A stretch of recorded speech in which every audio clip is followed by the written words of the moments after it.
Bien, muy buenas tardes para todos. Les habla Claudia Manzano, directora ejecutiva de ILSI Norandino. Muchas gracias por conectarse a este webinar. Lo primero que quiero compartirles es que somos en ILSI, somos una red global de científicos que trabajamos conjuntamente en un ambiente neutral y del más alto nivel de integridad científica para proveer la ciencia necesaria con el objetivo de mejorar la salud pública, el bienestar y el desarrollo sostenible. Bueno, contarles que nosotros somos una organización tripartita, trabajamos de manera conjunta, representantes de la academia, representantes del gobierno y también de la industria. Somos a nivel mundial 10 entidades. Y en el año 2022 tuvimos un poco más de 28 publicaciones científicas, 66 workshops y conferencias y reuniones científicas y un número de vistas muy importante en nuestro canal de YouTube. Adicionalmente, contarles un poco de cómo es que trabajamos en ILSI. Entonces, nosotros lo primero que hacemos es identificar en conjunto, como les acabo de mencionar, de manera tripartita, los retos regionales en temas que están asociados a las ciencias de la vida. Unimos las capacidades técnico-científicas de la industria, la academia y los gobiernos para finalmente favorecer o generar un impacto positivo en la salud pública y del ambiente. Este punto es muy importante para nosotros como organización, la declaración de exención de responsabilidad. Todas las opiniones que ustedes van a escuchar y que van a ser expresadas en las siguientes conferencias son del presentador experto científico y no reflejan aquellas del Instituto Internacional de Ciencias de la Vida, ILSI. Adicionalmente, todas las personas científicas han actuado de manera voluntaria y han tenido total libertad para preparar su conferencia. Además, estamos tremendamente agradecidos con ellos porque lo hacen ad honorem. ¿Eso qué quiere decir? Que no han recibido remuneración por su participación en este evento virtual académico. Bueno, y entonces con ello damos inicio a este tercer y último espacio de discusión multisectorial que ha sido creado por el Grupo de Trabajo de Empaques y Envases de ILSI Norandino en alianza con la Universidad de La Salle. El objetivo de este espacio es abordar desde diferentes perspectivas la educación y la comunicación y su relación con los empaques y los envases. Nuestro moderador, esta persona tan relevante para nosotros y a quien admiramos y apreciamos de manera muy importante, es el doctor Ismael Povea. El doctor Ismael es magíster en empaques de la Universidad del Estado de Michigan. Él es especialista en gerencia de la calidad de la Universidad del Atlántico, especialista también en ciencia y tecnología de empaques, embalaje y transporte de Valencia, España, y también es ingeniero de alimentos de la Universidad de La Salle. Además, becario de Colciencias y Colfuturos para estudios en el exterior, miembro de la Asociación Colombiana de Ciencia y Tecnología de Alimentos y del Grupo Gestor para impulsar la Ley de Reducción de Pérdidas y Desperdicios de Alimentos en Colombia. El doctor Povea es el autor del libro La función del envase en la conservación de alimentos. Se lo súper recomiendo, es un libro muy apropiado y muy interesante y de muchos artículos en diferentes journals. Adicionalmente, agradecemos al doctor Ismael, ya que, como les mencionaba, él es el coordinador académico del Grupo de Trabajo de Empaques y Envases de ILSI Norandino. Bienvenido, doctor Povea.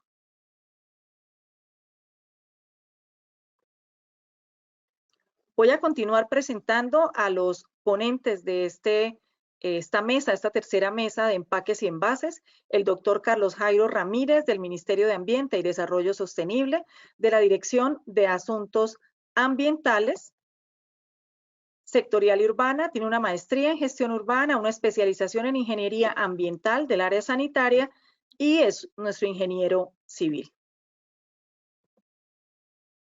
La doctora Jimena Serrano es la actual presidente de la Asociación Colombiana de Periodismo Científico con especialización en gerencia de la comunicación de la Universidad de La Sabana y tiene además una maestría en comunicación social de la investigación científica de la Universidad de Valencia. La doctora Serrano es periodista científica con amplia experiencia en el manejo de información especializada, asesora, investigadora y conferencista en temas relacionados con la divulgación de la ciencia, la tecnología y la innovación y la apropiación del conocimiento. Desde la presidencia de la Asociación Colombiana de Periodismo Científico, se ha dedicado Jimena al diseño y a la implementación de estrategias, programas y proyectos de formación en periodismo y divulgación de la ciencia para periodistas y científicos. Y tenemos también con nosotros, es un placer y un honor contar con Claudia Rocha, es la actual directora de comunicaciones de la TAM en Tetra Pak. Claudia es comunicadora social y periodista de la Universidad Externado de Colombia. Cuenta con una especialización en pedagogía de la comunicación y medios interactivos. Ha sido asesora de comunicaciones de entidades públicas y privadas como la Unidad Administrativa Especial de Catastro Digital, el Instituto Geográfico Agustín Codazzi, Innova y Corpoeducación. La doctora Rocha también tiene experiencia en comunicaciones digitales desde su rol como editora del portal Colombia Aprende del Ministerio de Educación de Colombia. Fue además líder de gestión del cambio en varios proyectos de Ecopetrol y lideró las comunicaciones corporativas de la Universidad Jorge Tadeo Lozano. Actualmente, Claudia es la directora de comunicaciones para Latinoamérica en Tetra Pak, empresa donde también se desempeñó como gerente de comunicaciones de la región andina.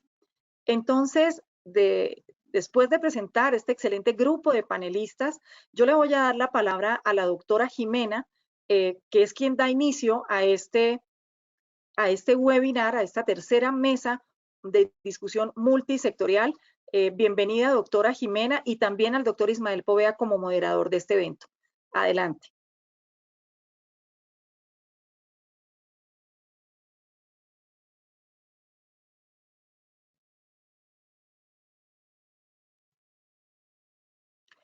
Piri, ya puedes hacer el ingreso. Ya. Adelante.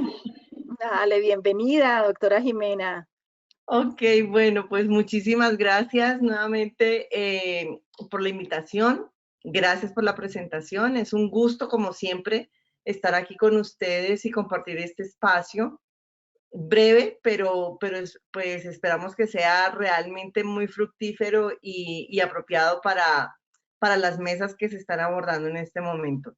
Así que teniendo en cuenta la temática de la que estábamos hablando y de esta mesa en particular, pues mi tema hoy está centrado un poco más justamente en este título de cómo es esa relación de ciencia e industria y esas formas de comunicar viéndolo desde el periodismo científico. Así que pues simplemente vamos a adentrarnos un poquito en el tema y para contextualizar pues les quiero contar qué es eso del periodismo científico y cuál es ese ADN que nos identifica a nosotros como periodistas científicos y que marca de pronto un poco la diferencia con el periodismo general y con la diferencia entre un divulgador científico.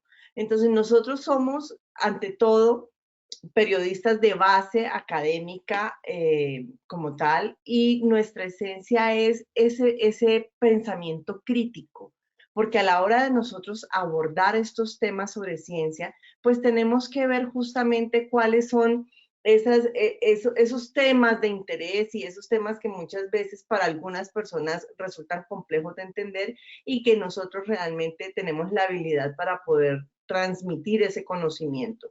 Y realmente esto se logra solamente con la experiencia, con la capacitación y formación en estas áreas de la profesión.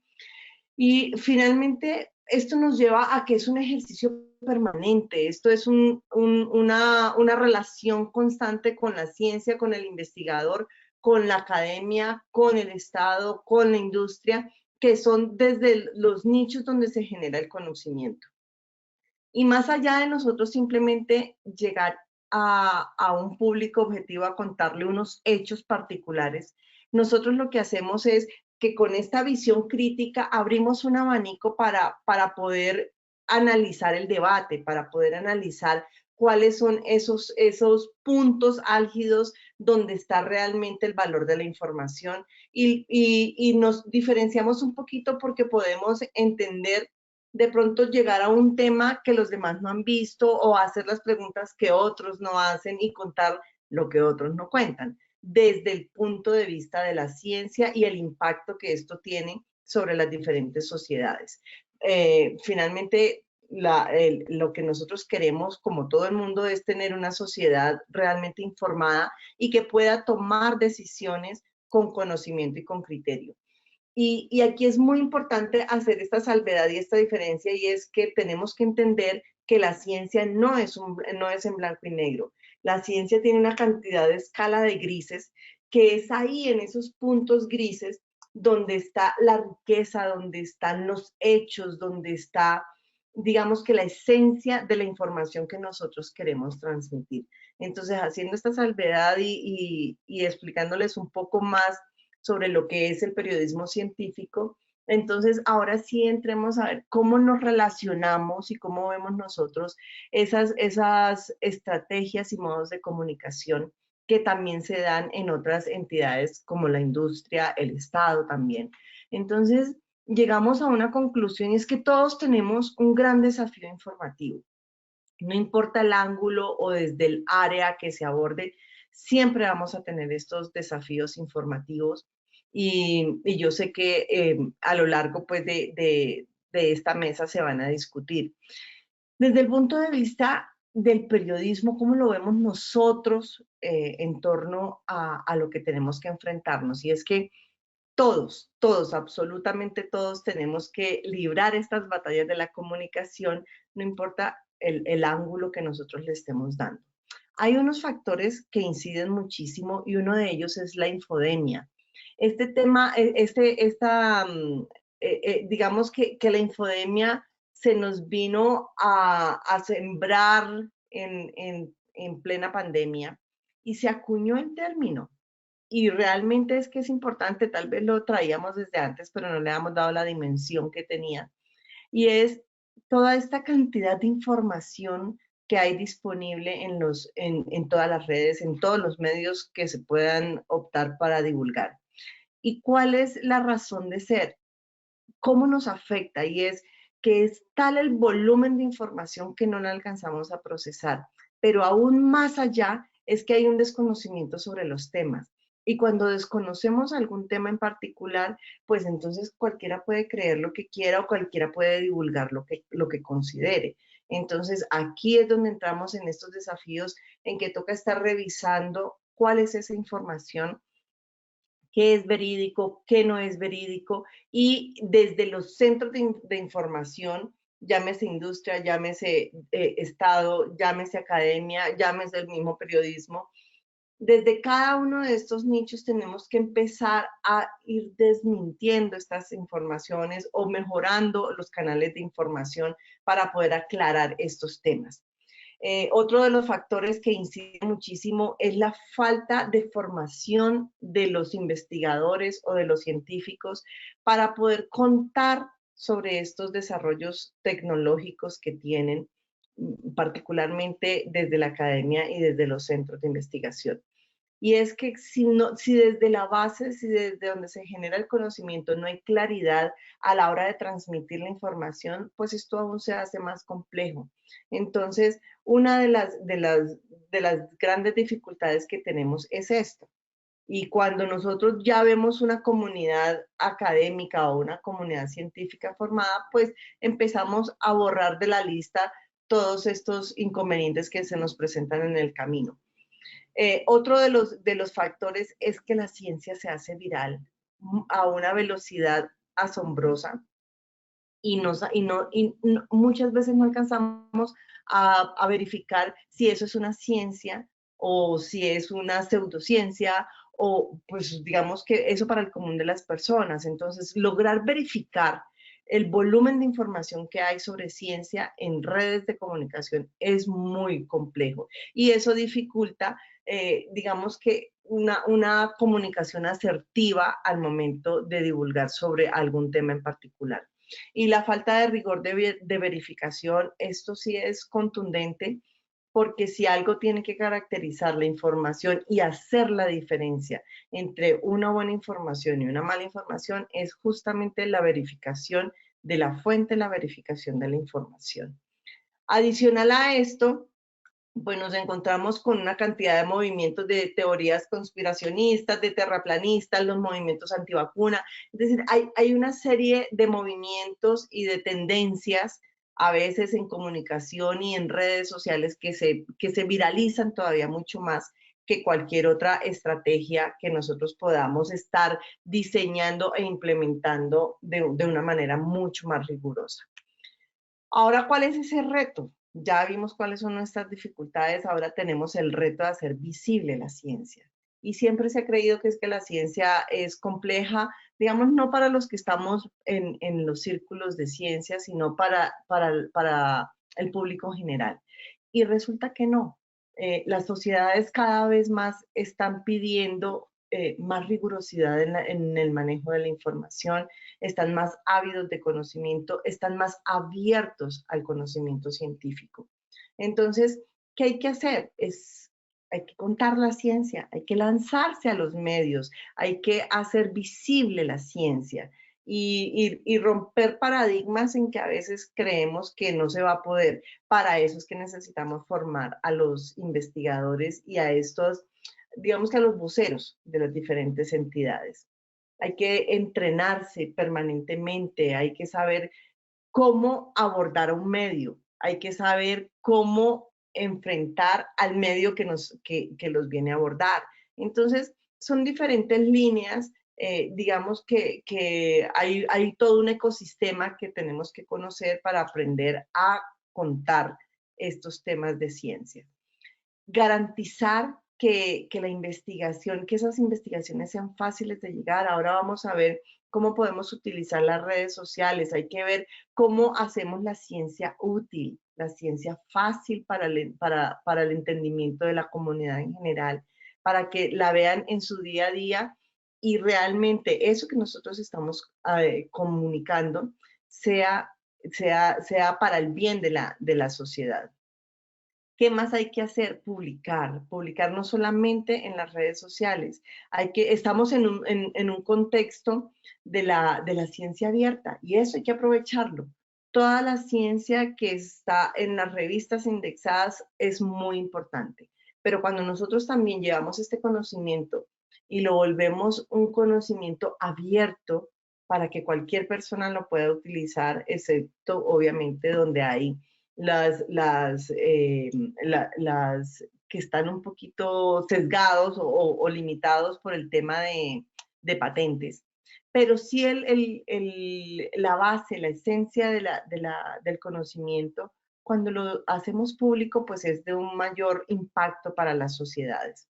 Y obviamente que publicar en redes sociales hay que saberlo hacer, claro, por supuesto. Cada red tiene su lenguaje y su nicho, pero cuando lo hacemos de una manera organizada, de una manera rigurosa, porque no quiere decir que el hecho de que nosotros utilicemos cualquier red social no quiere decir que pierda esa rigurosidad científica, el contexto y la información que se está transmitiendo. Entonces, aquí donde vemos que entender está bien, saberlo explicar también es muy importante, pero esto no es suficiente. Porque todo esto, por más de que nosotros lo sepamos y por más que tengamos habilidad para comunicar la ciencia, todo esto tiene que ser parte de un ecosistema interno de cada institución y eso depende de una estrategia de comunicación. Y hay que entender que una estrategia de comunicación es diferente a una estrategia de comunicación de la ciencia. Son diferentes. Si bien hay una estrategia de comunicación general que puede hacer y que puede tener cualquier institución, tiene que haber una estrategia de comunicación de la ciencia particular, porque los públicos son diferentes, porque los nichos son diferentes, porque las estrategias y los modos de comunicarlas son diferentes. Entonces siempre tiene que haber esa diferenciación para poder ser mucho más efectivos en la información que estamos entregando, porque nosotros tenemos que saber qué queremos que el público sepa de nosotros y con qué información se quede. Entonces, a partir de ahí hay una estrategia donde cada movimiento que yo haga en torno a la comunicación de la ciencia tiene que ir amarrada a esta estrategia para que sea todavía mucho más efectiva. Y si bien nosotros no tenemos una fórmula mágica para comunicar la ciencia, porque la ciencia es variable, porque cada tema es muy particular, porque cada forma de comunicar es diferente, sí hay algunos parámetros, digamos, que nosotros manejamos y que pueden marcar ciertas diferencias, pero también tenemos que tener en cuenta que hay unas cosas que tampoco nosotros podemos hacer y seguir alimentando para que se hagan mal las cosas. Entonces, lo primero que tenemos que hacer como comunicadores de ciencia es no contribuir al ruido que hay por fuera. Ahora hablamos de la infodemia, eso hace parte de este ruido.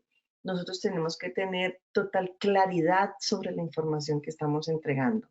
Entre a veces menos es más.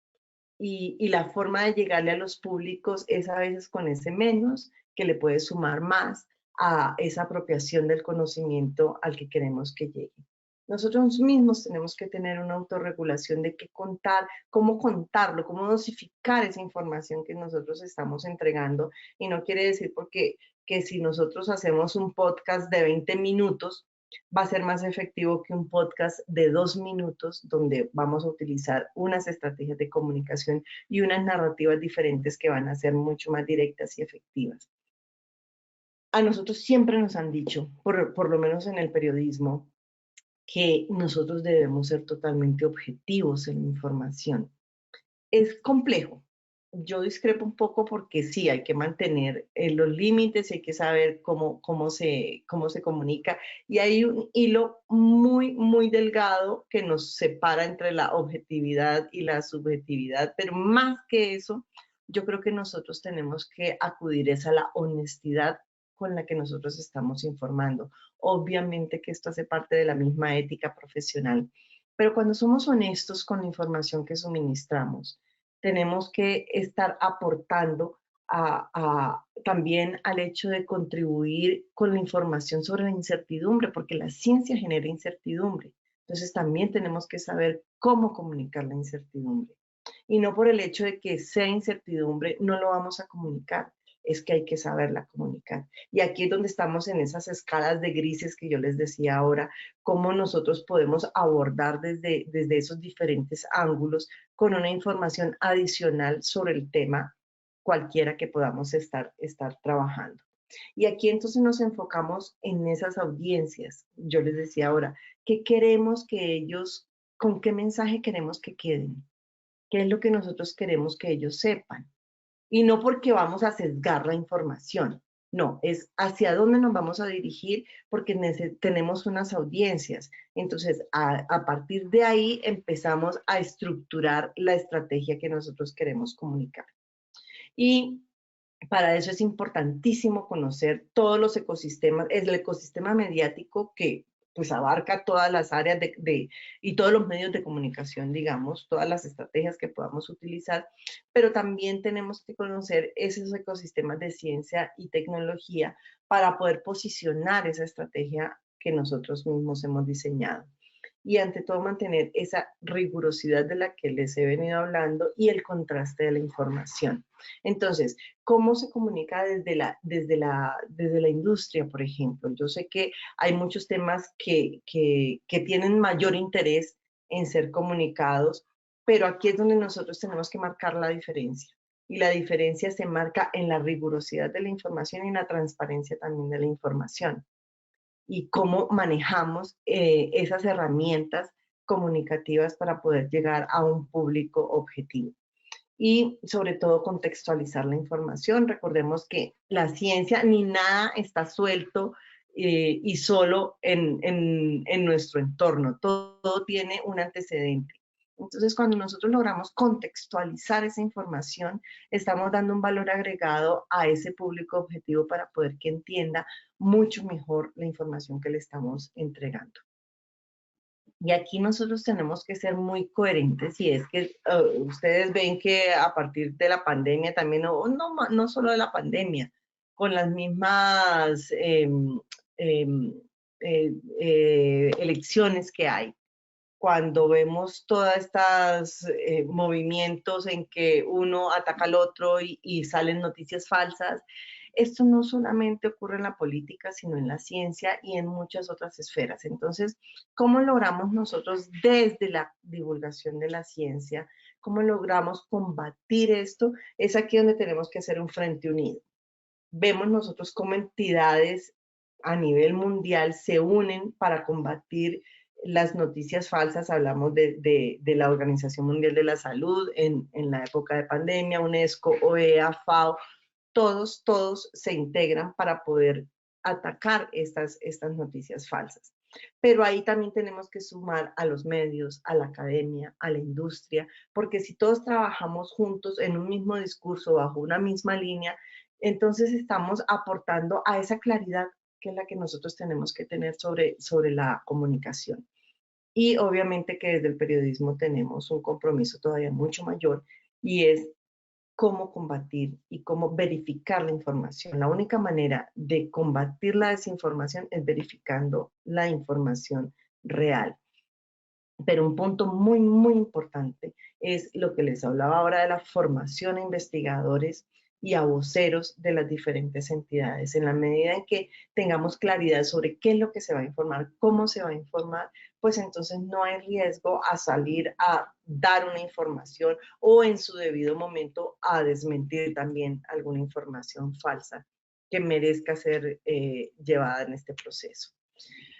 Para eso, entonces, ahora que hablábamos de cómo podemos comunicar, cómo podemos hacer visible la ciencia, pues existen las redes sociales que son una gran ventaja, digamos que es un aliado en este momento, porque es una información mucho más ligera, mucho más directa y rápida para poder permear públicos. Aquí podemos nosotros, por ejemplo, generar contenidos propios, hacer una marca personal cuando inclusive para los mismos investigadores en particular, cuando hacen sus publicaciones, cuando tienen sus redes sociales activas, están generando una marca y un reconocimiento. Para los periodistas, por ejemplo, la credibilidad es muy importante. Para nosotros tener esa credibilidad nos ha llevado años de trabajo, pero esto mismo pasa con los investigadores. Y cuando un investigador pierde su credibilidad, pues casi que se cae la baraja. Y eso ocurre con todos. Si nosotros lo vemos en la industria, pasa exactamente lo mismo. Digamos que hay estrategias diferentes o impactos diferentes, pero la finalidad es única. Con las redes sociales yo les decía, hay unos lenguajes muy particulares, cada una tiene su propio ecosistema, pero hay unas tendencias y son unos titulares cortos pero muy significativos. Interactuar con otras páginas es importantísimo porque eso nos da visibilidad, nos da movimiento dentro de las mismas redes, dentro de los mismos algoritmos, y eso es importante a la hora de empezar a posicionar un tema en particular. Y las publicaciones permanentes, nosotros si tenemos una red, por ejemplo, alguna entidad que tenga una red en la que esté trabajando permanentemente, pues tiene que ser constante. Si publica cada semana, tiene que seguir publicando cada semana. Si publica todos los días, pues tiene que generar contenidos todos los días. Lo importante es la calidad de los contenidos, que eso sí es otro cuento. Aquí sí, entonces vamos a ver cómo contar ese cuento desde las diferentes oportunidades que se tienen para poderlo hacer. Entonces hay que crear esas historias propias de las que yo les hablaba a uno. Cada tema es tan particular, cada organización tiene unos intereses tan particulares y unos resultados también tan propios, que es imposible copiarse de una a otra institución. Entonces, lo más importante es identificar ese público objetivo, porque es que a partir de ahí se diseñan las estrategias. ¿A dónde quiero llegar?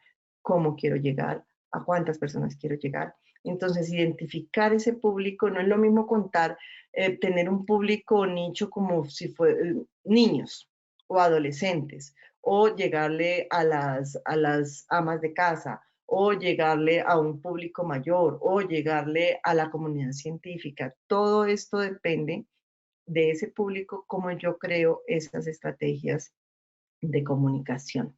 Ahora, hemos evolucionado, la ciencia evoluciona, las formas de comunicar evolucionan y ahora con mayor rapidez. Esto es permanentemente que estamos evolucionando y los medios y las formas de comunicar junto con ellos. Entonces, ahora hay nuevas narrativas que tienen que ser mucho más atractivas, más directas, más simples a veces. Por eso les decía en un comienzo que a veces menos es más. Eso hace parte de las diferentes narrativas que hay en este momento. Lo que sí nunca va a cambiar es el lenguaje cotidiano, el lenguaje cercano para el público general. Si yo llego no sé, cualquier cosa que yo me invente, un cuento, por ejemplo, yo puedo contar una historia o puedo contar unos desarrollos científicos a partir de un cómic, de un cuento, pero cuando yo hago ese lenguaje más cotidiano, más cercano al público que le quiero llegar, pues voy a tener un mayor impacto. Y para eso existen miles de recursos, unos recuadros, unas infografías, un cómic, una caricatura, una fotografía muchas veces.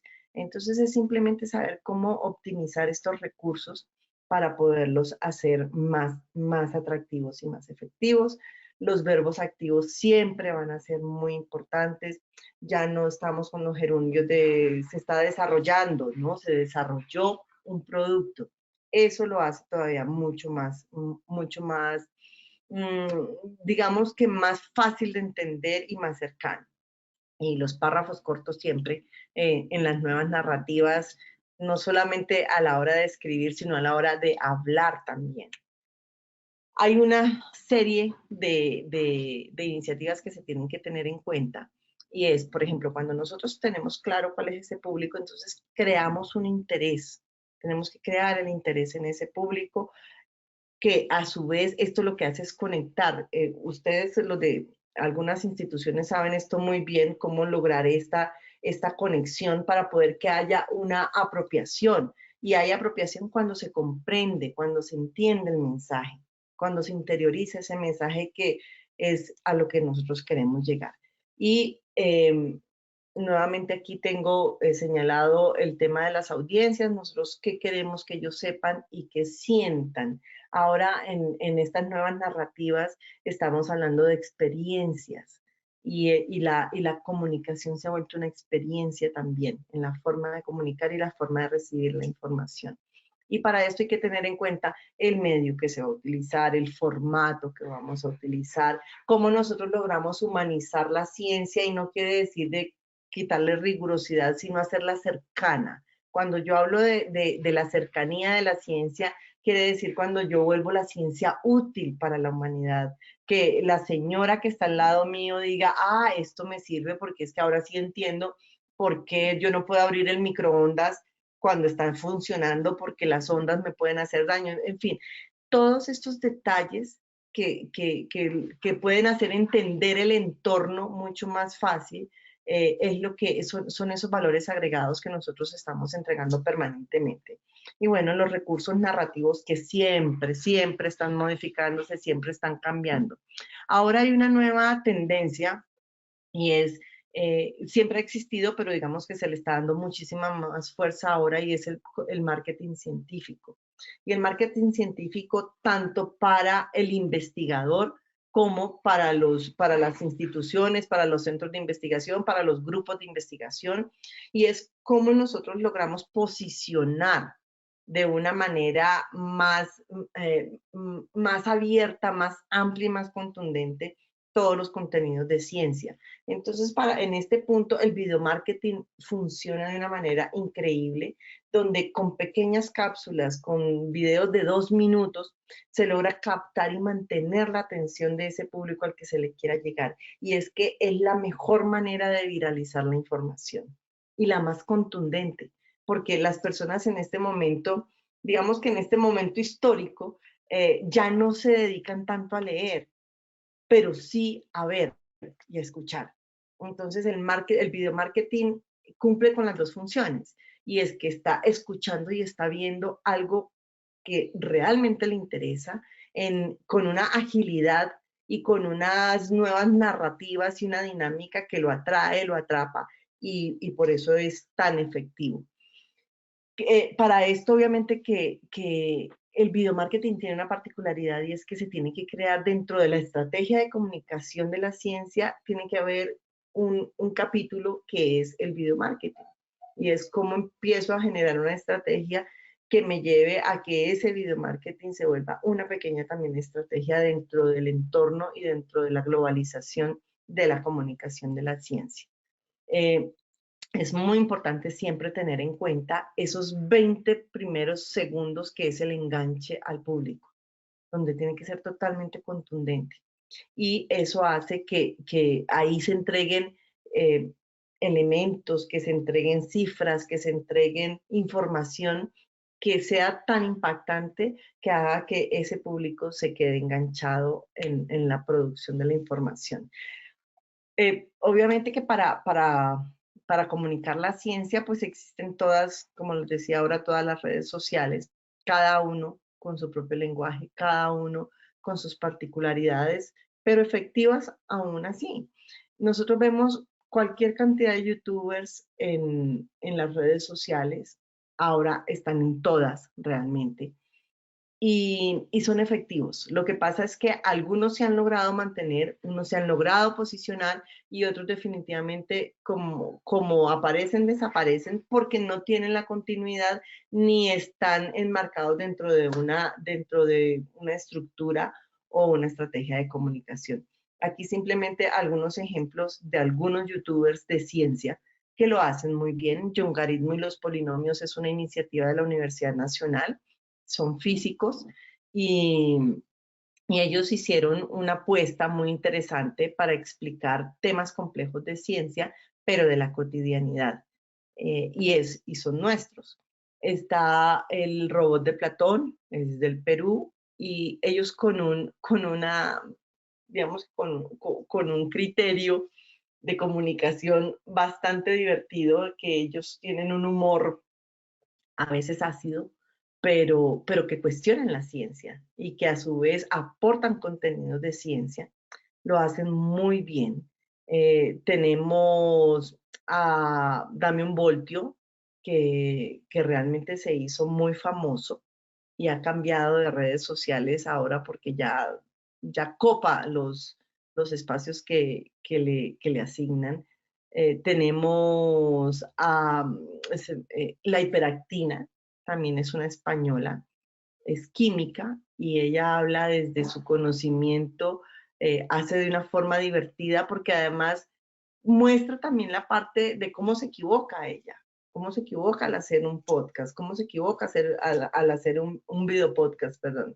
Entonces, esto permite que las personas digan, es que este no es un científico que está en la nebulosa, sino que realmente también se equivoca como nosotros y se ríe de ella misma, pero los contenidos son muy, muy, muy importantes. Y Quantum, que también son físicos. Entonces, si ustedes ven, hay todo un abanico de posibilidades para poder divulgar la ciencia. Lo importante es saber a dónde quiero llegar y con qué mensaje quiero llegar. Aquí, ¿será que este abre? Sí. Este es un ejemplo de cuando un tomador de decisión, cuando un líder, digamos que se atreve a hablar de ciencia sin tener el conocimiento de ciencia.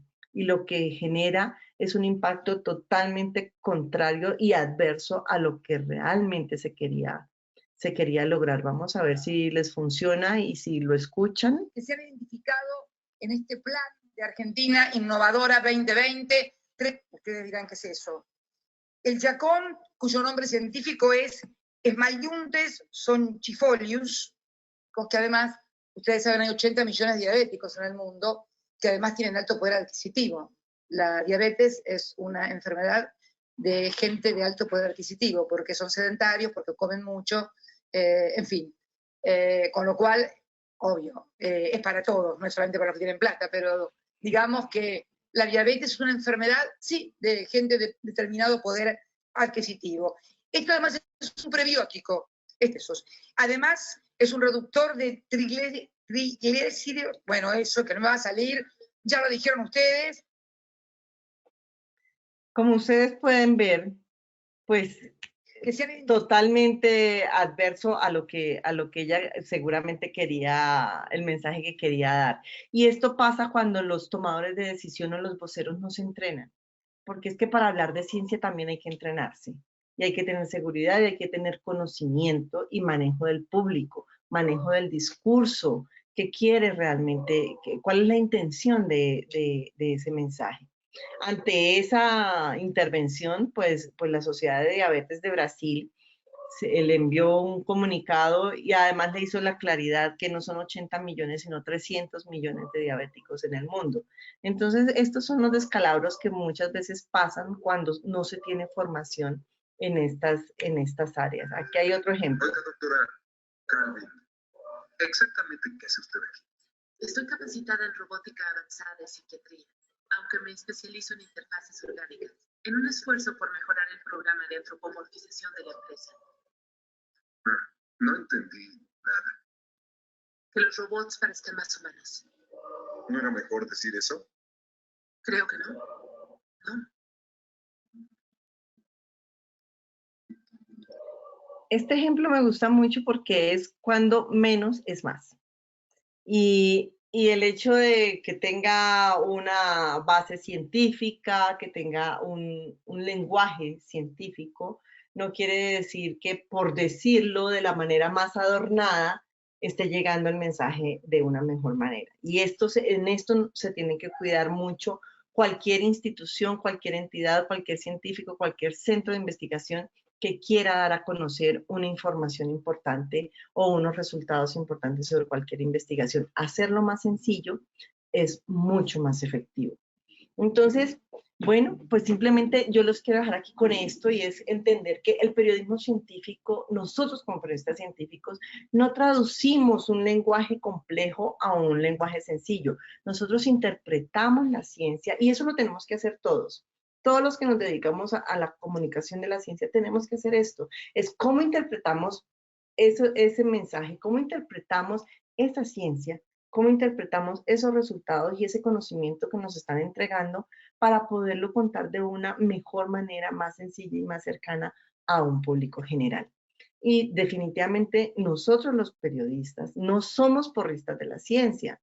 Nosotros no damos por sentado que porque tenga una base científica es simplemente amén la ciencia. No, nosotros también tenemos que verificar, nosotros tenemos que ser veedores de la ciencia y somos veedores de la ciencia.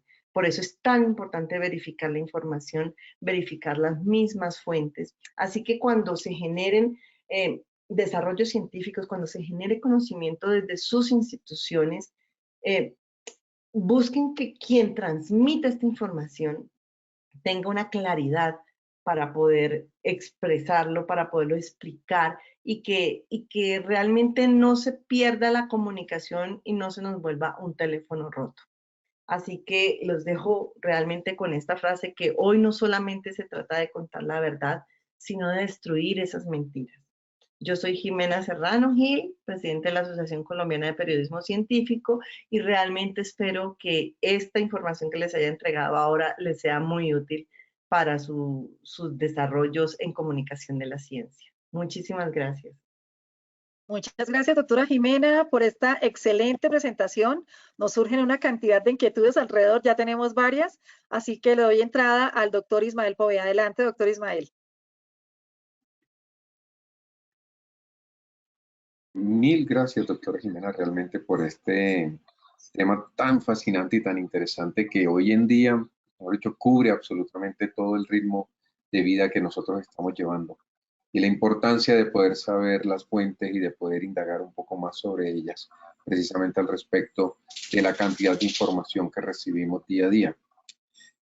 Sabemos pues que has trabajado en este campo a nivel LATAM, en el tema del periodismo científico. ¿Cómo ves a Colombia en este aspecto? Pues realmente Colombia ha avanzado. Nosotros hemos avanzado mucho porque si tú me preguntas cómo era el periodismo científico de hace 10 años, ahora Realmente nosotros tenemos un avance en un mayor criterio, más formación, afortunadamente. Nos faltan más periodistas científicos, nos falta más periodismo científico en los medios de comunicación, pero realmente se está haciendo la tarea y hemos comprendido que la validación de la información es fundamental a la hora de comunicar la ciencia y que la ciencia realmente es transversal a todas las áreas del conocimiento.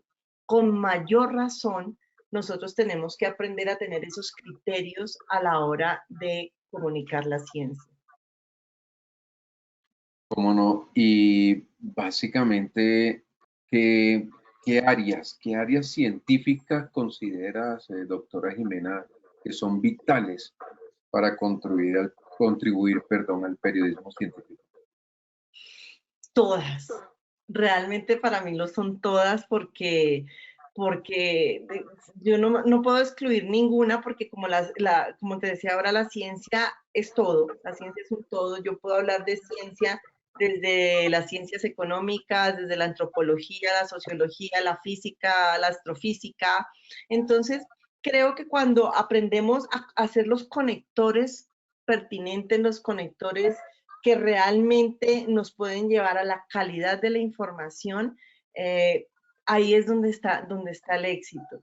Pero indiscutiblemente nosotros no podemos dejar por fuera la salud, el medio ambiente en este momento es fundamental. Nos entra un tema nuevo que es la renovación energética, y cuando hablamos de renovación energética, entonces tenemos que abordar temas de ecosistemas, de física, de química, de medio ambiente. Entonces, compaginar todas estas áreas del conocimiento es muy, muy importante y indiscutiblemente salud sigue, digamos que la semana pasada tuvimos una reunión con UNESCO justamente viendo cuáles son esas áreas temáticas que se manejan para Latinoamérica y el primer puesto siempre lo ocupa salud, por supuesto.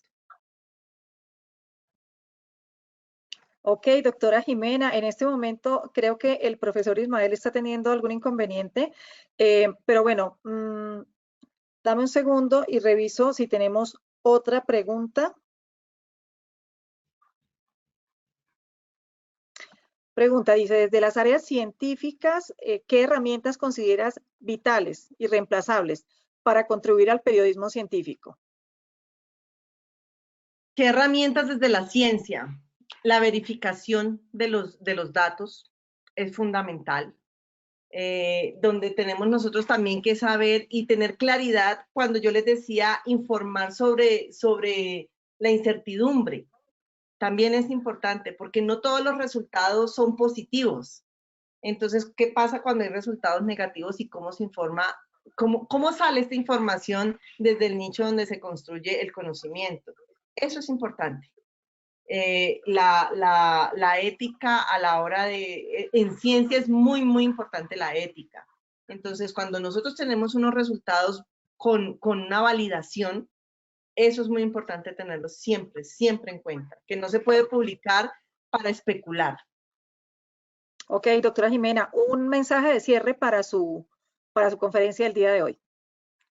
Bueno, pues ya que estamos en esta área de la comunicación, yo pienso que es muy importante que todos interioricen la importancia de tener estas habilidades para la comunicación, habilidades para la divulgación de la ciencia, que no es lo mismo tener una habilidad para comunicar sobre cualquier otro tema particular quien no se haya formado en periodismo científico, pero sí, por ejemplo, para los divulgadores, y se me olvidó hacerles una diferencia entre el periodista científico y el divulgador científico. El periodista científico somos los que tenemos de base académica el periodismo, y el divulgador científico son los científicos o personas que tienen habilidad por la divulgación de la ciencia, pero no son periodistas de base, ¿no? Entonces, es muy importante que tengamos, que primero que cada uno se forme en esas habilidades, porque cada vez más estamos inmersos en una sociedad del conocimiento. Y si nosotros tenemos claridad sobre esto, entonces sabemos cómo vamos a comunicar. Y estamos hablando, ustedes tienen muchas instituciones, muchas entidades que hacen ciencia de base. Entonces, que todos tengan clarísimo cómo se va a generar ese conocimiento, cómo va a salir a la luz pública ese conocimiento. Y recuerden que a veces menos es más en la comunicación de la ciencia. Doctora Jimena Serrano, muchísimas gracias por su excelente intervención.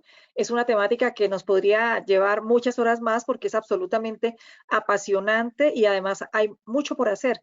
Pero este gran regalo que nos has dado hoy con ese conocimiento que tienes, esa generosidad para compartirlo, de todo corazón, muchas gracias. El profesor, mil gracias por estar acá. Siempre es maravilloso contar contigo y bueno, esperamos que muchas personas este espacio les haya servido para resolver dudas, también para generar otras y seguramente te las haremos llegar prontamente. Muchísimas gracias. Claro que sí, un placer. Igualmente. Bueno, le vamos a dar la bienvenida en este momento a la doctora Claudia Rocha. Súper bienvenida en este momento. Pilar Trujillo, que nos acompaña como responsable de comunicaciones, te va a dar acceso para que puedas compartir tu pantalla y adelante, doctora Rocha. Súper bienvenida. Bueno, pues Claudia, muchísimas gracias por la invitación. De verdad que para Tetra Pak es muy importante aprovechar este tipo de escenarios y llevar los mensajes que queremos llevar alrededor de nuestros envases. Entonces, les agradecemos mucho por hacernos la invitación. Denme un segundo. ¿Ya están viendo mi pantalla? Confirmado. Nos falta que aparezca en modo pantalla completa, pero ya está allí. Ya la vemos. Perfecto. Adelante, doctora Rocha. Un segundo, aquí acomodo mi pantalla para poder. Listo. Listo, permítame un segundo, que como decías tú al principio, la tecnología a veces nos... Listo. Vale, pues yo hoy quiero contarles la historia de cómo nosotros hablamos de nuestros envases. Yo lidero el equipo de comunicación de Tetra Pak para nivel de Latinoamérica. Eso quiere decir que estoy apoyando la estrategia de comunicación para los mercados de México, Centroamérica, Andina, que son los 5 países, Colombia, Perú, Ecuador, Bolivia y Venezuela, y Cono Sur, que corresponde a Argentina, Chile, Paraguay y Uruguay.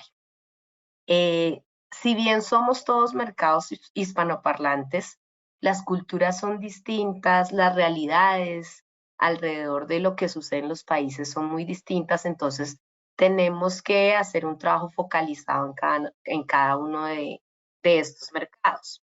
Y un poco de lo que mencionaba Jimena en su exposición, pues es el análisis que hemos tenido que hacer. Nosotros no hacemos periodismo científico, pero hacemos comunicación corporativa y lo hacemos basados en la coherencia. Yo creo que nosotros somos muy afortunados de trabajar en una empresa que quiere comunicar lo que realmente está haciendo. O sea, nosotros no tenemos que hacer un esfuerzo por maquillar nuestros mensajes o cómo decimos esto mejor, sino que tenemos muchísimo material para hablar de los beneficios de nuestros envases, del trabajo que venimos haciendo a nivel de responsabilidad social en los distintos países, del trabajo que hacemos también en la línea de sostenibilidad o en la línea de innovación. Entonces, eso nos facilita un montón el trabajo y hace que podamos hacer estrategias de comunicación que son mucho más efectivas y más exitosas, pero teniendo en cuenta un poco todo lo que decía Jimena alrededor de a qué audiencias nos estamos dirigiendo, a través de qué canales vamos a llegarles, cuáles son esos mensajes que debemos entregarles. Entonces, yo hoy les vengo a contar unos casos específicos de unas campañas que hemos hecho para hablar de nuestros envases, pero también quiero contarles por qué llegamos a hacer este tipo de estrategias. Nosotros somos una empresa B2B, eso quiere decir que nosotros, nuestro público principal son los clientes de la industria de alimentos y bebidas. Entonces, en los distintos países tenemos distintos clientes que nos compran nuestros productos. ¿Qué es Tetra Pak? Tetra Pak es una multinacional sueca que se dedica a 3 líneas de negocio. La primera línea de negocio es los envases de Tetra Pak, que son envases que seguramente muchos de ustedes conocen. La segunda línea es máquinas de procesamiento de alimentos y bebida. Vendemos máquinas para procesar leche, quesos, yogures, entre otros. Y también hacemos un servicio postventa que digamos que nos caracteriza y nos hace una empresa que ofrece un servicio de principio a fin para nuestros clientes. Entonces, ya contándoles qué es Tetra Pak, para los que no nos conocían, nosotros, los mensajes de comunicación principalmente deberían estar enfocados en quiénes, en nuestros clientes, que son pues quienes nos compran nuestros productos. Pero resulta que nos dimos cuenta en un punto que también teníamos que dirigir nuestros esfuerzos de comunicación para llegarle a la sociedad en general, al ama de casa que decide hacer la compra en el supermercado de la leche envasada en cartón, o al universitario que compra sus productos para su lonchera, o a los niños del colegio que también llevan en su lonchera algunos productos envasados en nuestros cartones, en nuestros envases. Entonces, tuvimos una experiencia en el año 2021 en la que se empezaron a hablar de los mitos alrededor de los envases de cartón. Mucha gente aún sostiene que nuestros envases no son reciclables, lo cual no es cierto. Entonces, entendiendo ese mensaje, de dónde venía, decidimos sentarnos a la mesa y pensar, bueno, ¿y bajo qué estrategia podemos desmentir esto? Entonces, ahí echamos mano de una de las herramientas que nos contaba Jimena en su exposición. En ese momento, nosotros contratamos a Marce la Recicladora, que seguramente es una influencer que muchos de ustedes conocen, y con ella hicimos un trabajo súper especial para que ella contara los atributos de nuestros envases en términos de la reciclabilidad y la sostenibilidad. Entonces, hicimos un trabajo conjunto con ella y alrededor de ese trabajo, luego nos dimos cuenta que la gente desconocía muchísimos de los atributos de nuestros envases. Yo les voy a contar 2 o 3 que son bien importantes. La compañía, desde hace 70 años que fue creada en Suecia, se creó pensando en cómo desarrollar un envase que fuera capaz de llegar a cualquier parte del mundo sin necesidad de estar refrigerada.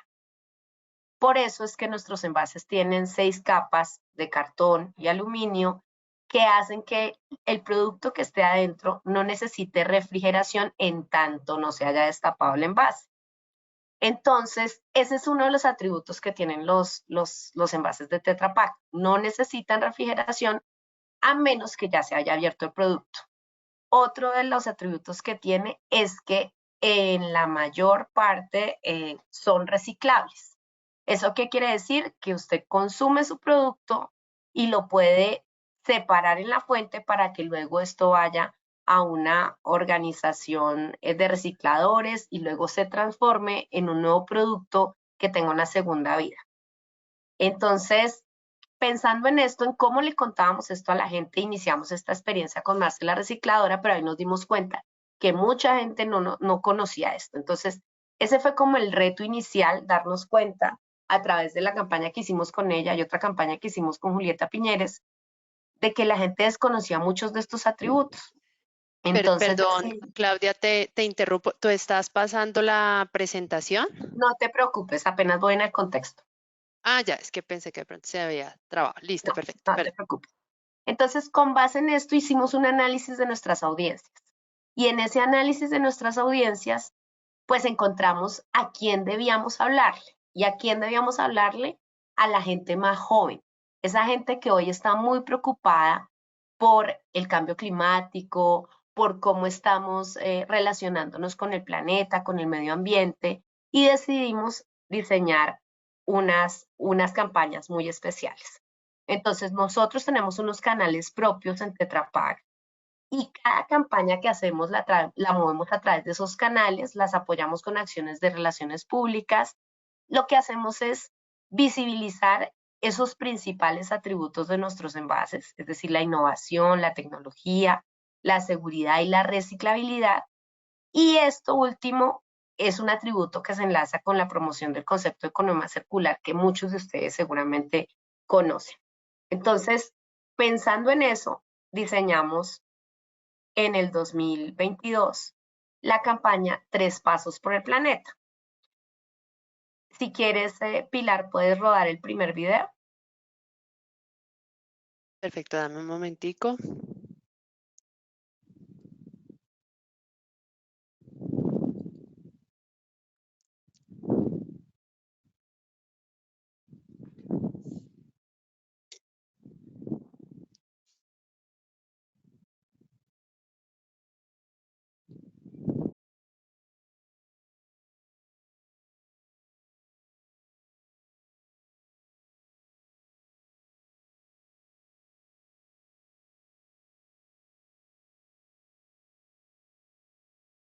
¿Escucharon?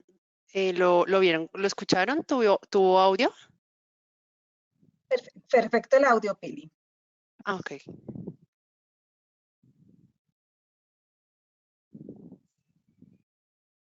Pero no lo vimos completo. ¿Lo puedes volver a pasar, por favor? Ah, ok. Permíteme.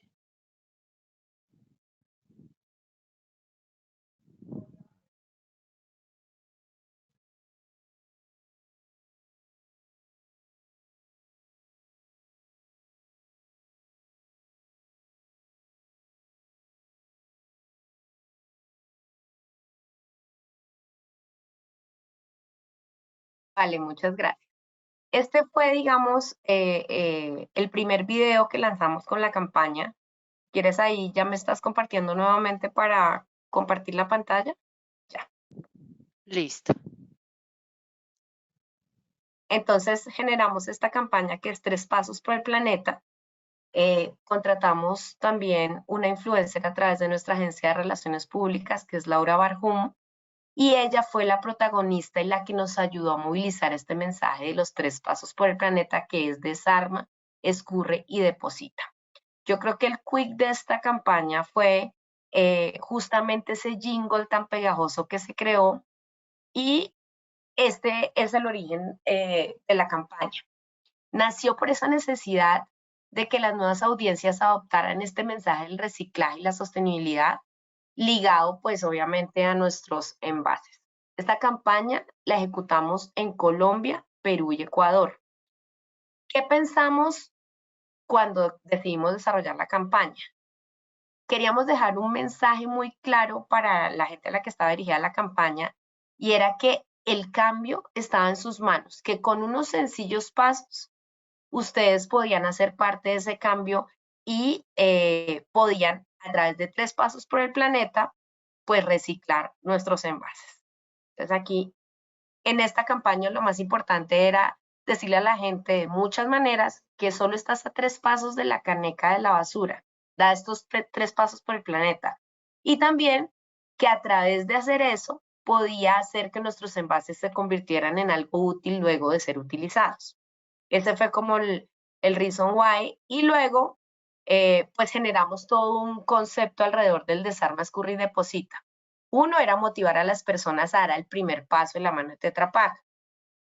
Luego también invitar a las personas a que creemos entre todos nuestra mejor versión, dejando de lado las excusas, porque muchas veces la gente no recicla porque no le saca tiempo al tema, o porque de pronto le parece que es muy complicado, pero al final del día puede ser 5 o 10 minutos, pero esos 5 o 10 minutos hacen la diferencia. Esos 3 pasos por el planeta hacen la diferencia. Entonces, un poco la invitación era atreverse a ser diferentes y también, pues, al final cumplir con estos 3 pasos para poder reciclar. Entonces, ya les conté los antecedentes, esa fue la primera etapa. Luego vino, ¿cómo hacemos llegar este mensaje a la gente? Nosotros somos una empresa, como les comenté, que somos B2B. Entonces, nuestras redes sociales, a pesar de que hemos venido haciendo un trabajo muy asiduo en las redes, todavía no tienen el músculo que quisiéramos para llegar a muchísima gente. Entonces, ¿qué decidimos hacer? Utilizar el canal de TikTok para crear un challenge. Ese challenge consistía en invitar a la gente a que simularan el baile que hacía Laura en el video que ustedes ya vieron y lo subieran a TikTok de tal manera que nosotros pudiéramos luego recoger estos videos y premiar a los mejores, a los más creativos, etcétera, etcétera. Entonces, eso fue lo que hicimos, lanzamos ese TikTok con el hashtag 3 pasos por el planeta y eso estuvo acompañado de ese jingle que ustedes ya escucharon, que además estaba hecho como en este género urbano, porque como les decía, esta era una campaña que estaba dirigida 100% al público joven. Entonces, ahí me voy a saltar el video. Aquí es un poco más de datos, como les decía, lo hicimos en Colombia, Perú y Ecuador, y en cada uno de estos países, pues contamos con el apoyo de distintos influencers que nos ayudaron a amplificar este mensaje. Entonces, en Colombia no solo tuvimos a Laura, sino que también tuvimos a Andrea Rubio, a Sebastián Gómez, a Diego Sáenz. En Ecuador tuvimos a Viviana Salame, a Juan C. Román, a Bianca Fariña. Y en Perú tuvimos a Natalia Salas, Patricio Parodi, Valeria Larco y Milao Guevara. Siempre, digamos, seleccionando estos influencers pensando en que hicieran match con nuestra marca, que tuvieran el ADN de lo que nosotros queremos proyectar como compañía, porque eso también es muy importante y que el mensaje sea coherente con lo que estábamos contando. Adicional a eso, pues hicimos un plan de comunicación digital en el que pautamos en nuestros distintos redes sociales y vamos contando paso a paso qué significaba cada uno de los 3 pasos por el planeta de desarma, escurre y deposita. Y lo que hicimos fue utilizar distintos mensajes. Había videos, había posts sencillos, había stories en Instagram, etcétera, etcétera. Luego, viendo que la campaña había tenido una gran acogida por el público, no hubo un solo mensaje negativo que nos dejaran a través de nuestras redes sociales o de las redes de los influencers que nos acompañaron en esta campaña, decidimos hacer una segunda fase. Pero entonces en esta segunda fase dijimos tenemos que darle la vuelta un poco al tema y en ese punto lo que hicimos fue contratar un grupo de género urbano que es Deco, que seguramente algunos de ustedes conocen, es un artista colombiano que nos hizo una nueva versión de estos 3 pasos por el planeta, pero un poco ya más como tipo canción, ya no era jingle, sino ya era más una canción. Entonces, esa fue la segunda fase de la campaña, que duró alrededor de 3 meses, 4 meses. Tuvimos primero una fase de posicionamiento, luego una fase de activación y viralización, y después tuvimos una fase de sostenimiento del contenido, contándole a la gente los mensajes que queríamos entregar alrededor de la reciclabilidad de nuestros envases. Entonces aquí está el artista que ya les mencioné. ¿Qué nos sirvió también muchísimo? Poder usar la plataforma de Deco para llevar los mensajes, porque parte de lo que habíamos acordado con este artista era que desde sus redes sociales nos ayudara a amplificar el mensaje y que eso, pues digamos, fue muy importante porque nos ayudó muchísimo teniendo en cuenta la audiencia a la que él se dirige. Lo mejor de esta campaña, pienso yo, o lo que más nos ha gustado internamente en el equipo es que ya en esta ocasión los premios no eran ni que haga un challenge, ni que baile, sino que la gente que participara en esta campaña estaba como donando puntos para que se entregaran luego unas casitas para fundaciones de animalitos en los 3 países. Entonces, se estuvo haciendo toda la movilización alrededor de esta campaña. La gente lo que tenía que hacer era ingresar a una página web que habíamos creado sobre la campaña, tenían que elegir su país y entender un poco más a qué fundaciones estábamos apoyando, y luego tenían que votar por las fundaciones a las que querían que les apoyáramos. Por cada 100 pasos que se daban por una fundación, se entregaba una casa de material reciclado de envases Tetra Pak. Y pues al final la campaña tuvo mucho éxito, mucha acogida, porque este público joven además también ama a los animales. Entonces fue una manera como encontramos un camino para sensibilizar a la gente, para llevarle este mensaje educativo, esta pedagogía alrededor de la reciclabilidad de nuestros envases y de los atributos que tienen sobre seguridad alimentaria. Y además, pues ellos sentían que estaban también ayudando a los animalitos, al planeta, etcétera, etcétera.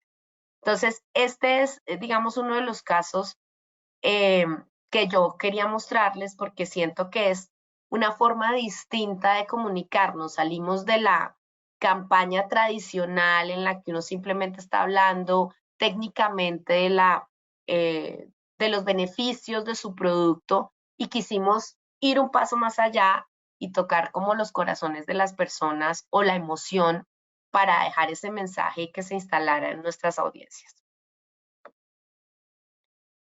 Esta fase también tuvo acompañamiento de influencers. Y bueno, después de esto, y ahí sí quiero que me ayudes, Pilar, decidimos aliarnos también con otro influencer muy importante aquí en Colombia, que es el Frailejón Ernesto Pérez. Veíamos cómo el Frailejón estaba aportando en la conciencia de muchos de los niños para el cuidado del planeta. Entonces decidimos buscar al Frailejón y contarle de nuestra campaña de 3 pasos por el planeta. Entonces ahí, Pilar, ayúdame poniendo el video del Frailejón Claro que para sí. que lo vean, por favor.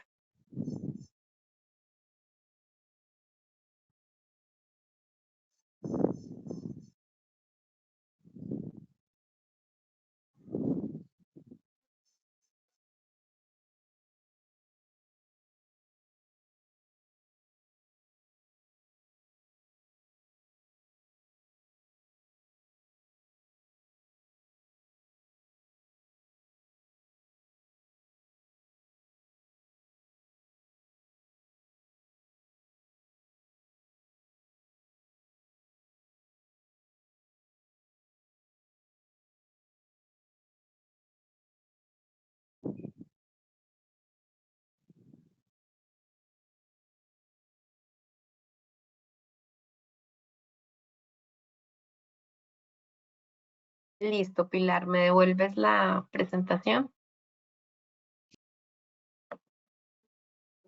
Listo. Entonces esa fue, digamos, como ya el cierre de esta campaña.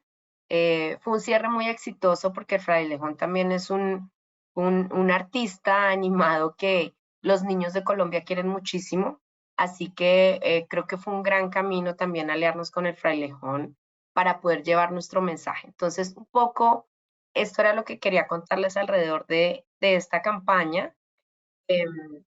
Aquí me voy a pasar.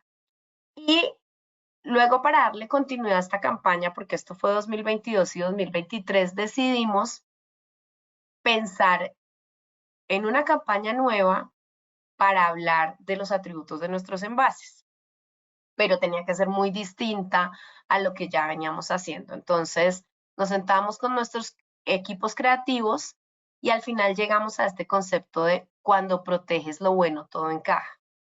El eslogan de Tetra Pak es proteger lo bueno, proteger las personas, los alimentos y el planeta.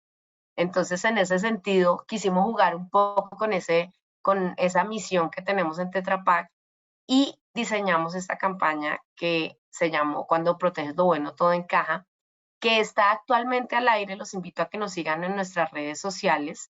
Y allí lo que quisimos fue contar la historia de nuestros envases a través de unos cortos, unas 4 cortos, 4 historias que al final se unen y son una única historia que cuentan el viaje de nuestros envases de principio a fin, cómo nosotros desde que se inicia la elaboración de los envases en nuestras plantas, nos estamos preocupando por la calidad, por la seguridad, por los consumidores, por los alimentos que van a ir allí.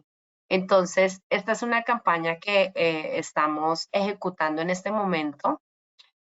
Son historias reales que estamos contando, porque seguramente eso pasa mucho de las casas de ustedes. No quiero hacer spoiler porque me gustaría que nos visiten y vean estos videos, pero la historia la protagoniza uno de nuestros envases y al final pues se convierte en un hermoso producto que seguramente va a durar mucho tiempo en este planeta. Entonces, eso era un poco lo que tenía para contarles alrededor de estas historias nuestras, que lo que queremos es, a través de contenido de valor, pues encontramos esta mejor herramienta para llamar la atención de estos públicos, porque los públicos de ahora son muy, muy complejos. Como decía Jimena, las redes pues han democratizado la información, pero también hay muchas personas con un altavoz diciendo cosas que no son ciertas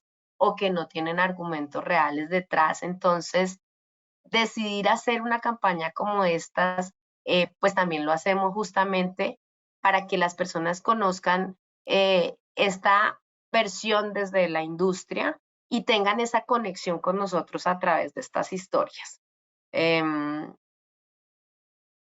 Muchas gracias, doctora Claudia. Ya aquí solo cerrando esta campaña, cuenta una historia que está enfocada en los alimentos, otra historia que está enfocada en la innovación, otra historia que está enfocada en las personas y una historia que está enfocada en el planeta. Entonces los invito de verdad a que lo vean en nuestros canales de redes sociales, en Facebook, en Instagram, en LinkedIn, que nos sigan en redes sociales para que sigan conociendo de nuestra marca y de lo que estamos haciendo, no solo en términos de sostenibilidad y de seguridad alimentaria, sino también de responsabilidad social. Les agradezco mucho el espacio y pues siempre nosotros trabajando de la mano con ILSI, pues muchas gracias de verdad por habernos invitado a este escenario. Querida doctora Rocha, mil gracias por esa excelente presentación, además por la generosidad compartiendo las experiencias y aprendizajes que al interior de tu compañía han tenido en aspectos fundamentales como la seguridad alimentaria, la sostenibilidad. De verdad que es muy, muy interesante todo esto que nos has compartido. Hemos recibido entonces varias preguntas desde el auditorio y vamos a aprovechar para hacértelas en este momento. Vale. ¿Por qué para Tetra Pak es importante concientizar al consumidor en materia de sostenibilidad a través de las campañas que la compañía ha posicionado en el mercado? Adelante, por favor. Para nosotros es muy importante generar esta conciencia porque somos, a través de lo que venimos haciendo, sabemos que es muy importante el cuidado del planeta. Dentro de nuestra misión, como les decía, está proteger el planeta, así que la sostenibilidad no es un discurso en Tetra Pak, la sostenibilidad es una línea de trabajo bien importante. Hay un equipo a nivel global dedicado a hacer proyectos de sostenibilidad a lo largo y ancho de los 160 países donde nos encontramos haciendo operaciones.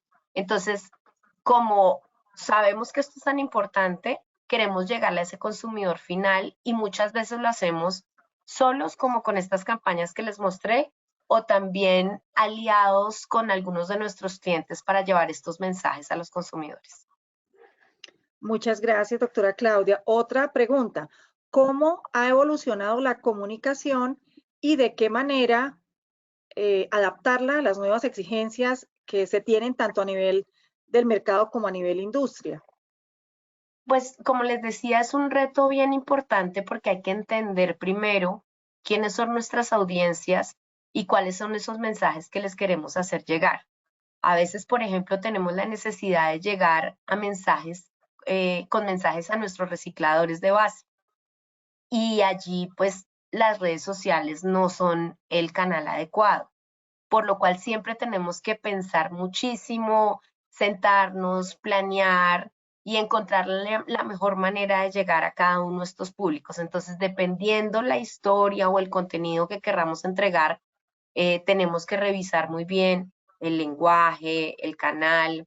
Así que se ha convertido en un gran reto y por eso es que Tetra Pak tiene equipos multidisciplinarios, comunicadores, periodistas, publicistas, creativos, que entre todos hacemos un gran trabajo y no solo, digamos, es un trabajo de la oficina de comunicaciones, sino muchas veces los equipos, se reúne el equipo de sostenibilidad, el equipo de marketing, el equipo de asuntos públicos y comunicaciones y entre todos trabajamos en conjunto para poder llevar los mensajes de nuestros envases y de nuestras otras líneas de trabajo a quienes lo necesitan. Ok, bueno, hay una siguiente pregunta, querida Claudia. ¿De qué manera han estado trabajando ustedes en mitigar los mitos que sabemos que existen entre el consumidor y obviamente este tipo de envasado? ¿Cómo lo han venido trabajando? Puede ser amplia en tu respuesta. Muchas gracias. Pues mucho del trabajo que hemos venido haciendo lo hacemos a través de nuestros medios propios, pero también tenemos un ala de trabajo muy importante que es nuestra agencia de relaciones públicas y lo que estamos haciendo es un plan durante el año en el que a través de entrevistas en medios de comunicación, columnas de opinión, incluso contenidos pagados, estamos contando estas historias y llegando a los públicos a los que queremos llegar. Como les comentaba al principio, hemos hecho campañas con influencers como Marcela Recicladora, como Julieta Piñeres. También hemos venido trabajando con organizaciones gremiales, llevando nuestro mensaje también a la industria. Hemos venido trabajando con ustedes. El año pasado hicimos un seminario de economía circular. Queremos llegar también a públicos como los líderes de opinión, entonces en ese sentido hacemos estrategias como en una fecha especial, el Día Internacional de la Leche, les hacemos llegar un kit con una información bien especial, quizás con un producto de polialuminio que es el material que sale del reciclaje de nuestros envases. Así que estrategias todas, Claudia, utilizamos los distintos canales, comunicación directa, reuniones y comunicación presencial, comunicación digital, nuestros medios propios. También estamos haciendo un trabajo bien importante, y lo mencionaba Jimena, de entrenamiento de voceros, porque nos hemos dado cuenta que es importante que la compañía tenga a sus voceros muy bien entrenados en términos de todo lo que hay que contar alrededor de lo que hacemos. Entonces, hemos venido haciendo también un trabajo bien importante en ese entrenamiento de vocería para que ellos también sean esas personas que amplifican estos mensajes cuando van a eventos, cuando surgen entrevistas para ellos en radio, prensa, televisión. Así que el trabajo no termina, los canales son muchos y siempre hay una oportunidad. Este es un canal para mostrar los beneficios de los envases de Tetra Pak, así que aprovechamos todos los escenarios posibles para poder llegar con este mensaje a los niños, a las amas de casa, al padre de familia que hace el mercado también. Hemos hecho estrategias también en colegios, por ejemplo. Llevamos los mensajes del frailejón contándole a los niños cómo se reciclan nuestros envases de Tetra Pak y les entregamos canecas para que hagan el reciclaje de los envases. Entonces, las estrategias las hemos probado todas porque, como decía una jefe que yo tenía, hay que probar todas las formas de lucha para poder llegar con el mensaje a los públicos que así lo requieren. Excelente, doctora Claudia. Muchísimas gracias por toda esta información que amablemente nos has compartido. Seguramente servirá para que muchos también nos incentivemos a trabajar y a seguir con este 1, 2, 3 que nos has explicado de una manera muy didáctica De verdad que ha sido grandioso contar contigo en este espacio y ahorita le voy a dar la palabra entonces al profesor Ismael Povea para que le dé entrada al doctor Carlos Jairo. Esperamos contar contigo en próximos escenarios y bueno, adelante con todas esas hermosas iniciativas que están realizando. Adelante, profesor Ismael.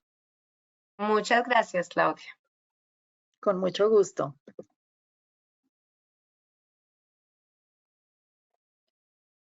¿Nos acompañas, profesor Ismael? No lo estoy viendo, debe haber tenido un problema con la conexión. Bueno, entonces vamos a le damos la bienvenida al doctor Carlos Jairo del Ministerio de Ambiente. Adelante, doctor Carlos.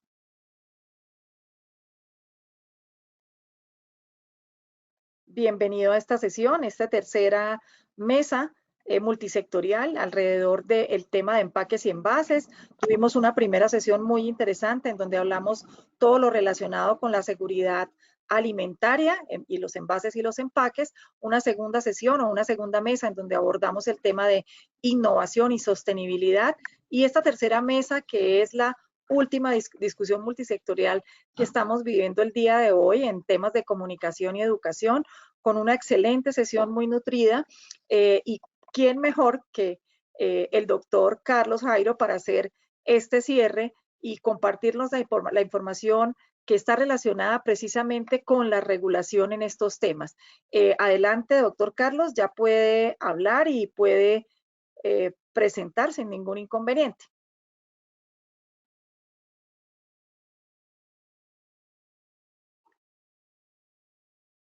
El doctor Carlos se encuentra conectado, ¿cierto, Pili?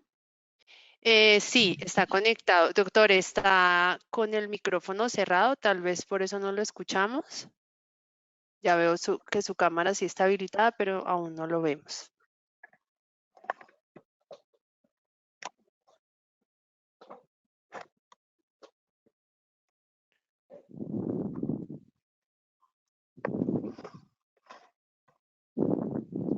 Vamos a darle un momento al doctor Carlos Jairo.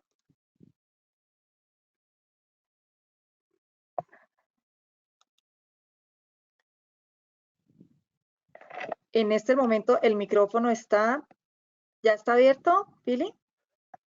No. Es que está titilando, debe tener algún problema técnico. Bueno, vamos a darle unos minuticos al doctor Carlos Jairo mientras logra finalmente poder conectar su audio a este espacio virtual. Agradecer de antemano, obviamente, a la doctora Jimena, que fue con quien iniciamos este webinar, y por supuesto a la doctora Claudia. También al profesor Ismael Povea, que también ha tenido desafortunadamente hoy problemas con su conexión. Son cosas a las que estamos expuestos cuando trabajamos todos estos temas de la virtualidad, que resultan ser una gran herramienta, pero que a veces nos ponen a sufrir un poquito cuando suceden este tipo de cosas. Vamos a intentar ayudar al doctor Carlos. Doctor Carlos, ¿ya lo tenemos por acá? Ya, sí, señor. Súper bienvenido, doctor Carlos. Adelante, por favor. Es un honor contar con usted el día de hoy. Muy amable, muchas gracias por esta invitación. Yo creo que es un escenario muy importante para poderles contar un poco lo que venimos adelantando en términos de la reglamentación, de todo lo que tiene que ver con la gestión sostenible de los plásticos. Digamos que dentro del ministerio, pues hemos venido avanzando en el marco de la Estrategia Nacional de Economía Circular en una serie de acciones de suma importancia. Una de las líneas fundamentales de la economía circular es el tema de la comunicación y cultura ciudadana. Y allí pues hemos venido avanzando de manera importante en este tema. Igualmente hemos logrado como priorizar una serie de flujo de materiales. Cuando hablamos de economía circular, imaginémonos un flujo de materiales que nace con los recursos naturales, que fluye a través de los procesos productivos, que llega a la ciudadanía, es consumido, que se convierte en residuo y que este residuo nuevamente tiene que volver al ciclo productivo, ¿no? Entonces, dentro de los diversos flujos de materiales, pues tenemos los envases y empaques, tenemos los materiales de construcción, y dentro de los envases y empaques, pues tenemos una línea muy fuerte de trabajo en relación con la gestión sostenible de los plásticos. Allí estamos, pues, construyendo una estrategia de circularidad para la comunicación y cultura ciudadana. Pero antes de poder lanzar todo ese proceso de comunicación y cultura, más allá de el impacto ambiental que generan los plásticos de un solo uso sobre el medio ambiente, pues tenemos que avanzar en un reto muy importante, que es una instrumentación para la gestión sostenible de los plásticos, para poder transmitir este tema a la ciudadanía de manera más clara. Y al sector regulado igualmente, porque nosotros tenemos en este momento en la estructuración de la responsabilidad extendida del productor una serie de residuos que son prioritarios, entre ellos los envases y empaques. Entonces, para hacer economía circular se necesitan instrumentos.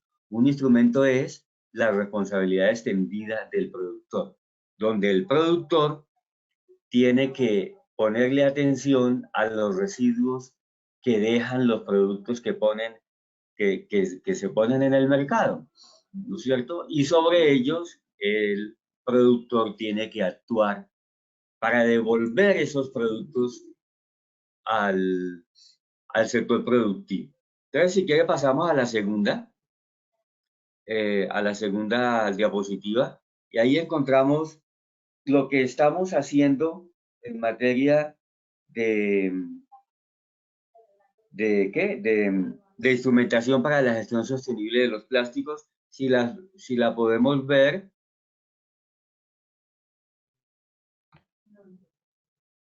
La segunda diapositiva, no, más atrás, por favor. Un poco más atrás. Más. Ahí vemos lo que estamos haciendo. Te pasaste a la primera. Lo que estamos haciendo es una política para la gestión sostenible de los plásticos, ¿no es cierto?, que forma parte de los instrumentos fundamentales. Estamos reglamentando lo que es la ley 2232, que es la ley que prohíbe los productos plásticos de un solo uso en el país. Prohíbe 14 productos plásticos. Eso es muy importante que lo sepamos. Estamos hablando desde pitillos, bolsas, hasta todo lo que es la vajilla que se utiliza para los domicilios. Entonces, esa vajilla va a quedar prohibida. Unos productos a 2 años y otros productos a 8 años, ¿no? Igualmente, estamos trabajando en la reglamentación sobre ese tema y en la construcción de un plan de reconversión productiva de adaptación laboral. ¿Por qué? Hay una serie de empresas pequeñas, medianas principalmente, que son productoras, distribuidoras y comercializadoras de este tipo de productos: vasitos, vajillas, tenedores, cuchillos, pitillos, palitos de globo, etcétera, que van a tener dificultades seguramente si no hacemos lo que tenemos que hacer para desarrollar un mecanismo de reconversión productiva de adaptación laboral. Y ahí, pues la estrategia relacionada con el tema de la comunicación y cultura es fundamental, porque lo primero que tenemos que hacer es generar confianza con ellos, porque hemos tenido, por ejemplo, la necesidad de mapear cuántos son, quiénes son, dónde están, y ahí hemos sentido que hay un poco de intranquilidad, de desconfianza en suministrar información alrededor del tema, máxime cuando se trata de un apoyo que está buscando el gobierno para este tema. Entonces, ahí tenemos que trabajar fuertemente en esa generación de confianza. Igualmente, estamos trabajando en unos reglamentos técnicos sobre los cuales no voy a profundizar. Es una segunda reglamentación que vamos a hacer. Este año, en la siguiente diapositiva podemos ver que vamos a trabajar en avanzar en el plan de reconversión. Vamos a trabajar en la formulación de la política para que sea consultada y aprobada el año entrante, el plan de reconversión y la expedición de una normativa muy importante, que digamos, ya les voy a explicar un poco más sobre la normativa que está en la primera línea, pero digamos resaltar un poco la última línea que tenemos, que es la suscripción de un pacto. Este pacto, digamos que está orientado fundamentalmente a tener un mecanismo de comunicación de manera permanente con el sector regulado, con las organizaciones de la sociedad civil, con los jóvenes por el ambiente, con una vinculación con las tiendas a través de, por ejemplo, Fenaltiendas, una vinculación con los gremios, ¿no? De manera que podamos ampliar un poco lo que tenemos en este momento, que es la Mesa Nacional para la Gestión Sostenible de los Plásticos, para que no sea solamente un instrumento de creación, un espacio para la creación de instrumentos técnicos, sino también para informar y para recibir digamos, de la ciudadanía y de las organizaciones, de las ONGs, y, digamos, información, propuestas y quejas relacionadas con el manejo de los plásticos de un solo uso en el país. Entonces aquí vamos a tener dos caras de la moneda, la cara que hace, que fabrica, que produce los gremios en términos generales, pero también las ONG, los recicladores de oficio y en general muchos actores que van a estar en una plataforma amplia de trabajo, digamos, para poder construir de manera conjunta eso que estamos denominando como la gestión sostenible de los plásticos. De manera pues que aquí pues hay muchos invitados a participar, están los gremios, organizaciones de la sociedad civil, y muy prontamente vamos a estar con la señora ministra y con diferentes actores haciendo el lanzamiento de este pacto por la disminución de los plásticos de un solo uso. Vamos a la siguiente, por favor, y nos vamos a encontrar con digamos, esto es lo que vamos a hacer el siguiente año.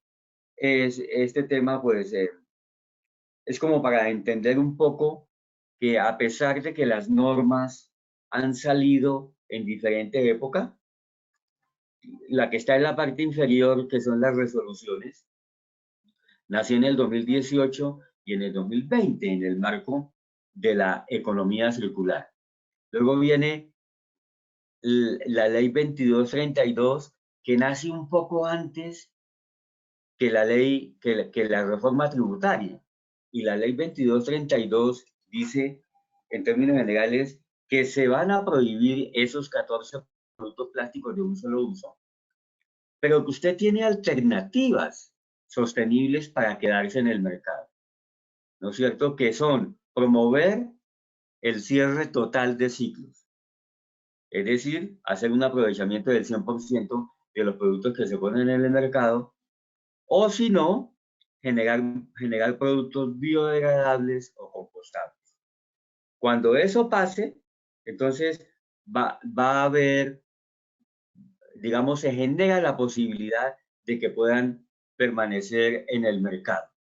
Luego nace inmediatamente en diciembre otra norma que es la ley de la reforma tributaria, que tiene un artículo que genera un impuesto a los productos plásticos de un solo uso. Entonces, esa ley, el artículo 52, se armoniza con la ley 2232 y dice, oiga, usted puede no pagar el impuesto, pero necesita demostrar que cumple con unos requisitos para la no causación del impuesto. Y esos requisitos son los que están incluidos en la ley 2232. Y la ley 2232 dijo, oiga, lo que es responsabilidad extendida del productor debe cumplirse en el marco de lo que dicen las resoluciones 1407 y 1342. Es decir, ahí hubo una muy interesante armonización normativa que tiene que tener, digamos, ser conocida y pueda ser aplicada de manera clara por parte de todos los actores. Yo no sé cuánto tiempo me queda, sino para explicarles un poco en la siguiente diapositiva, que es la última que Adelante, doctor, no hay problema. Adelante. Que tenía esta. Esta es un poco, yo no sé cómo decirlo, es para mostrarles que están los plásticos de un solo uso en el mercado, que los tenemos allí, que conviven con nosotros, pero que para poder solucionar la problemática que hay en torno a este tema, pues hay que construir un marco conceptual primero para una reglamentación. Entonces aquí está un poco puesto en este diagrama conceptual las dos leyes que le mencioné hace un momento, la parte superior, la 2232 y la 2277. La primera prohíbe los plásticos, la segunda pone un impuesto, pero en la primera se establecen alternativas de permanecer en el mercado, como ya lo dije. Esas alternativas, y además de eso, la ley 2232 incluye una serie de metas. Puede que usted no se incluya dentro de las alternativas sostenibles, porque no puede cumplir el 100%, pero tiene que cumplir de aquí a 8 años, antes de su desaparición, una serie de metas. Y de todas maneras, los productos plásticos que se prohíben apenas son 14. Es decir, que quedan muchos productos plásticos de un solo uso que siguen estando en el mercado, ¿no? Estamos hablando de todos los envases y empaques de bebidas, de alimentos, de detergentes, etc. Y en ese escenario, pues, tenemos que construir una normatividad que, digamos, pueda atender todos esos aspectos que dejó la reglamentación. Estamos hablando entonces de establecer responsabilidad extendida, establecer alternativas sostenibles con enfoque de economía circular, lo cual significa que el sector regulado tiene que demostrar un aprovechamiento del 100%, lo cual implica no solamente conocimiento general, sino muy específico, porque aquí en este punto hay que hacer una cosa que se llama trazabilidad de los materiales. Y la trazabilidad de los materiales, pues hay que demostrarla a través de certificaciones, ¿no es cierto? Certificaciones de tercera parte, es decir, expedidas por organismos acreditados para certificar, por la UNAD, básicamente. Igualmente, estamos hablando de un tema que es bastante importante, pero muy controvertido, y es la biodegradabilidad y compostabilidad, como está en la ley. Entonces, en la ley se habla de la posibilidad de aplicación de aditivos, pero también tiene que demostrar en un tiempo determinado que hay una degradabilidad en algún porcentaje establecido. Un organismo, o más bien un material, un producto, se considera biodegradable en el marco de las normas internacionales cuando en 6 meses logra volverse agua, materia orgánica, gases, en un término máximo de 180 días. Entonces, ahí hay una dificultad, pues porque hay unos productos plásticos que quieren permanecer en el mercado, pero que definitivamente toca reglamentarlos para poder avanzar bien con esta parte y digamos, no generar expectativas, porque esto se puede confundir con la biodegradabilidad para otro tipo de materiales, como por ejemplo los almidones. Importante igualmente decirles que aquí estamos hablando de fortalecimiento de las cadenas de valor.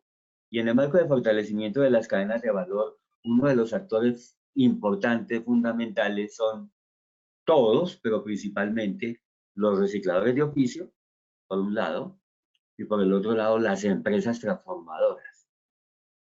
Las empresas transformadoras forman parte importante del círculo de la cadena de valor del plástico y de los envases y empaques en general. Y es importante igualmente trabajar de la mano con ellos para poder formalizarlos y poder, digamos, ampliar la capacidad instalada en el país en estos temas. Y ahí el tema de la comunicación y cultura ciudadana es muy importante para lograr que siga dándose la aceptación de los recicladores de oficio en la ciudadanía en general, por una parte, pero por otra, igualmente tenemos otro componente importante dentro de la norma, que son las compras estatales y las compras públicas. Y entonces allí hay que desarrollar toda una estrategia de trabajo para que las entidades públicas dejen de adquirir plásticos de un solo uso de manera gradual y sostenida y se puedan sustituir por otros productos que ojalá en el marco de ese plan de reconversión productiva y adaptación laboral puedan ser las mismas empresas quienes puedan proveer de estos materiales a las entidades públicas. Ya en la parte inferior, pues es un análisis más detallado del tema, pero aquí el mensaje más importante a dar en estos temas es que todos los actores de la cadena de valor necesitan conocer, necesitan capacitación, comunicación y cultura ciudadana en cada uno de los roles que les toca. Entonces, tenemos a la ciudadanía en general, han hablado de separación de la fuente, por una parte, pero tenemos las empresas transformadoras, que son las quienes certifican al sector regulado, al productor, sobre la cantidad de material aprovechado, pero tenemos igualmente a las entidades estatales que tienen una función importante en materia de compras públicas, ¿no es cierto? Pero tenemos a un sujeto pasivo, que si estamos hablando de la no causación del impuesto, quien debe conocer y debe aplicar todos los mecanismos de gestión inversa en temas de contenido mínimo de material aprovechado en el nuevo producto, en temas de porcentaje de aprovechamiento, en temas de recuperación y en temas de trabajar de manera conjunta en planes colectivos. Esto lo vemos en la parte inferior, al lado derecho de ustedes, donde eso se concatena en cada uno de todos los aspectos que estamos mencionando. Y tiene que haber pues toda una estrategia de comunicación y cultura y de capacitación para que todos esos actores sobre los cuales estamos hablando puedan cumplir el rol que les toca dentro de la cadena de valor de la cual estamos hablando. Entonces, digamos que el mensaje en este momento es que seguimos construyendo país con base en toda esta instrumentación. Decirles igualmente que a nivel latinoamericano y a nivel casi que de un gran sector a nivel mundial, vamos a la vanguardia en el trabajo que venimos adelantando y que en ese escenario, por ejemplo, en este tratado vinculante que está promoviendo la UNED venimos, por lo menos a nivel de Latinoamérica, dando las pautas para poder, digamos, a que el país y que el continente pueda asumir una serie de compromisos en torno al tema del cumplimiento de metas que se están planteando en esta estrategia vinculante a nivel internacional, y que seguramente muy pronto vamos a tener alrededor de este tema toda una estrategia de comunicación y cultura que ordene y organice todos estos elementos que, digamos, para la ciudadanía, pues no son fáciles para nosotros, para la ciudadanía un poco más complejo, y tenemos que saber llegar a ellos con un vocabulario sencillo y que permita, pues, que definitivamente la gestión de los plásticos y de los residuos y de los envases y empaques y la implementación de la economía circular sea una realidad en el país. Básicamente era lo que les quería contar. Doctor Carlos Jairo, muchísimas gracias por su intervención. Es información muy relevante, sobre todo en toda esta discusión que hemos llevado a cabo alrededor de las 3 mesas de trabajo multisectoriales, en donde, como mencionaba hace un momento, abordamos el tema de seguridad alimentaria, posteriormente la innovación y la sostenibilidad, y el día de hoy todos los temas relacionados con la importancia tan grande que tiene el tema de comunicación y educación. Con lo cual, este cierre con su intervención, pues es absolutamente oportuno y adecuado. Le agradecemos muchísimo por haber aceptado nuestra invitación y esperamos poder contar con usted, doctor Carlos, cuando tengamos que, producto de estas 3 mesas, elaborar una ruta seguramente de mediano y largo plazo en estas temáticas de alto impacto, no solamente para el país, sino para toda la región latinoamericana. Por supuesto que sí, muy amable. Muchas gracias, doctor. Por la invitación. Bueno, que esté muy bien. Mil gracias, doctor, a todos ustedes que nos esperaron hasta este momento para el cierre de este webinar, a mi equipo de trabajo, a tanto a Tatiana como a Pilar Trujillo desde Comunicaciones, y por supuesto al profesor Ismael Povea, que desafortunadamente tuvo unos inconvenientes técnicos que no faltan, por supuesto a la doctora Claudia Rocha y a la doctora Jimena Serrano. Un abrazo grande para ustedes y seguimos adelante trabajando. Seguro que tendremos noticias muy interesantes que darles en este próximo 2024 y esperamos que sigan con nosotros. Feliz noche para todos.